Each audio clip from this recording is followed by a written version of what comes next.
So I actually want to read an interview between Sue Ishida and Takahashi, who is a musician for the Tokyo Ghoul anime. Basically, this interview took place a couple of months back, maybe 2 at most, and the reason I want to talk about this is one, because it kind of showcases a different ending that Ishida wanted to do for Tokyo Ghoul, and two, it helps kind of build a bit of context for what I want to talk about after, which is Tokyo Ghoul's ending and its kind of misalignment for the whole story. Before I read the interview, I do want to mention that if you want to read the full article for yourself, because I'm only going to be talking about a small portion of it, a link will be in the description below. It's translated by Ken Kamishiro, who does a lot of Sue Ishida's translations, so thank you to them. Also, if you want to paint a even fuller picture, I've also done videos reading the interviews for Sue Ishida, basically how he felt about Tokyo Ghoul, what he's kind of like as a person, etc, etc. And they're actually a really good deep dive into his mentality and his work ethic and everything in between. So they're very interesting. I'll also link them in the description if you do want to watch them also.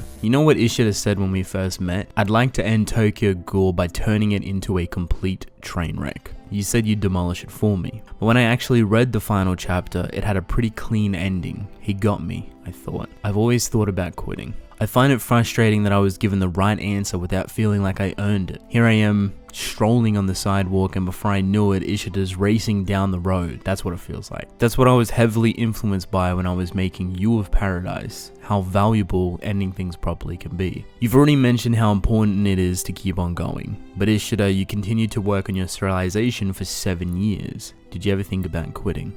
All the time. I underestimated how taxing manga and magazine serializations were. Why is that? I wonder. I think it was only after I realized that I could rely on other people that I really began to enjoy making manga. The conclusions I came to on my own were mostly self-contained, and I no longer felt that it was fun drawing manga alone. But I found another way after asking around, and it only took about 6.5 years. Have you been worrying on your own until then? This is a personal problem, but I didn't want to tell anyone about how the story would unfold. I also considered the editor in charge as a reader, so I wanted to keep it a secret. In that case, what am I supposed to discuss with the editor? I can only talk about superficial things. That's what I did for the longest time. And though I'd been so eager to stop, I said that I wanted to keep going a bit longer during the last half year, which is why I kept dropping off the manuscripts late every week. It seems that the printers always had to wait until the very last minute for my manuscripts. The final chapter of Tokyo Ghoul was meant to be a train wreck. I had originally planned to finish it in December of last year, but I said, I'm sorry, I need another 3 months. I increased the extension bit by bit, and I ended up lengthening it by about 6 months. When I told the editorial department that I'd be done in 10 chapters, they prepared the cover page of the final chapter's issue. But right before the deadline, I told them, I'm sorry again, I need 3 more chapters. I was reading that issue of Young Jump where it was supposed to end in 10 chapters. I was completely deceived. I saw the cover and it said Tokyo Ghoul Climax. So I thought, is it finally over? But when I read it, it just kept going on.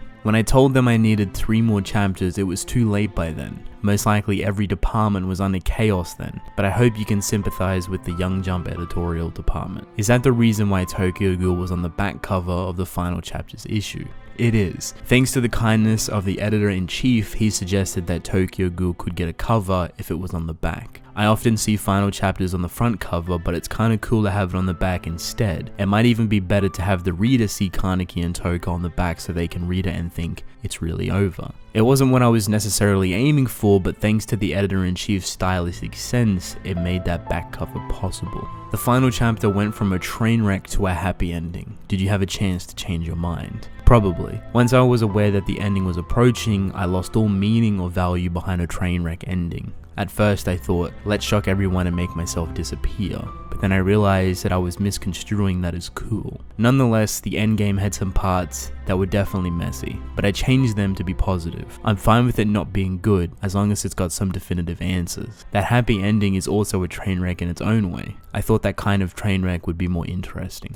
So like I said before, that is a very small piece of the interview. If you do want to read it, a link will be in the description below. It's a very interesting read. Ishida goes on to explain a lot of different things with how he felt with a lot of detail, something that a lot of authors don't actually do. This can hopefully give you a bit of context with what I'm about to talk about regarding Tokyo Ghoul's original ending, something that Ishida envisioned most likely a long time ago, but ultimately changed. For what reason specifically, we don't necessarily know. He gives some sort of outlining on why he wanted to change it, because he thought he was misconstruing it as cool. When it comes to Tokyo Ghoul's ending now, the happy ending, or at least the dragon arc with the happy ending, comes into contact with how misaligned it is with the entirety of the story. That doesn't necessarily make it bad by any means, but I think the average reader can go through the entirety of the story, get to the dragon arc, and then realize that a lot of things are very much so out of place. The writing style is completely different to what Ishida is known for, and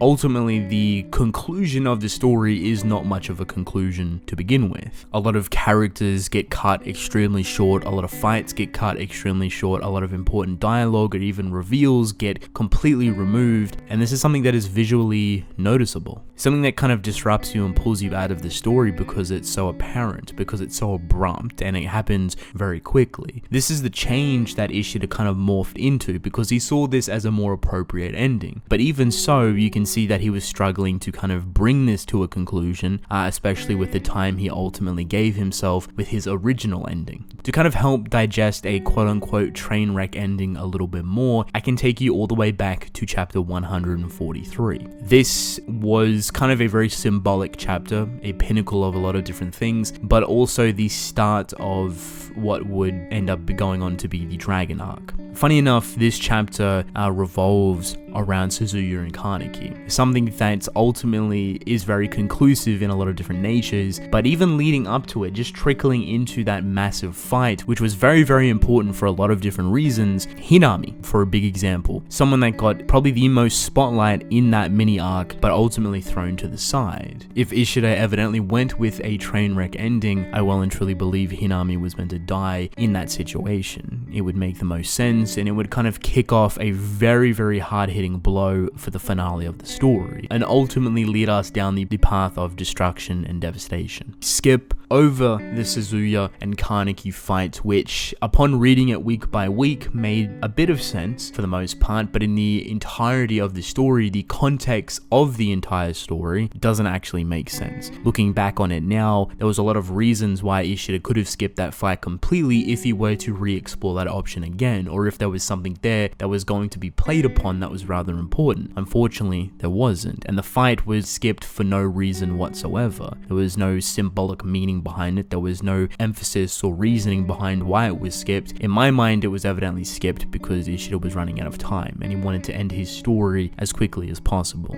You then kind of kick off the arc, obviously pretty full on. The dragon situation takes place almost immediately, and that's pretty much a devastation in its finest. I think the next character on the chopping block either would have been Toka or Matsuki at the time. The reason why I mentioned Toka is one, she played a very prevalent role back then, and it seemed like with the hype that was building around her that she would be the next one to get axed. Now that I'm looking at it, if we're going for a pretty hard-hitting ending, she would most likely be the last person that would die. That was actually heavily hinted in the chapter's title itself. Kaneki would ultimately be the person that would kill Toka, most likely by crushing her or burying her. I made a separate video on that ages back, I'm not sure if I deleted it or whatnot, but that was very important. That chapter title itself and the referencing behind what Kaneki was wrapping around a building, him killing Toka, as well as the child, is a very big thing. And it just kind of snowballs from there. Matsuki ultimately would have been the next person to go because her character's conclusion in the story was very abrupt and it was very wonky and a little bit all over the place. Ishida wrote this phenomenally well done character, and then right at the end piece, you tried to redeem her, but ultimately it felt extremely flat and it felt extremely forced. These conclusive endings that Ishida talks about, these definitive answers, are ultimately wrapped in happiness, which in a lot of cases makes sense. Almost every fight and interaction in the finale of the story is wrapped in a definitive answer mixed with happiness. Unfortunately, that takes away from the original construct of Ishida's writing. It misaligns his whole story. So the final arc is completely off in every single aspect, from characters to storytelling to deaths to fights rights to anything, really. The whole arc is completely misaligned and mislodged, and it's off by a good amount of degrees in connecting it to the original story. I think with that being said, Tokyo Ghoul Re was going to end off with Kaneki dying, most likely killing Toka, killing Furuta, killing Rize, etc, etc. It being just devastation at its finest. Everyone and everything being destroyed, and I think with an ending like that, it would have fit Tokyo Ghoul Re's narrative a lot better. Ishida saw something else. And by no means am I trying to downplay what Ishida came up with and how he wanted to handle the finale of his story. I would love to see how he envisioned a train wreck ending and what he wanted to do, because I know a lot of people would be interested to see that.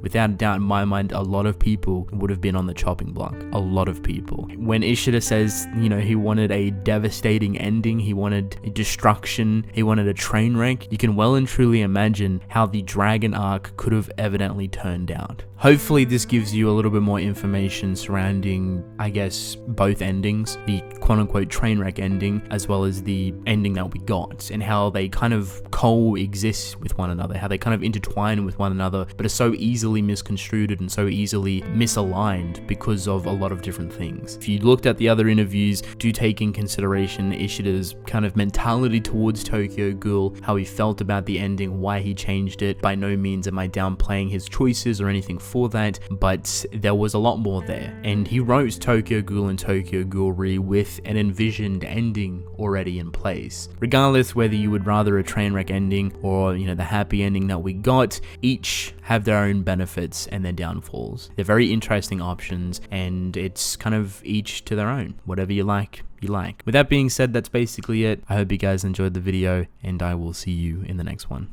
Goodbye.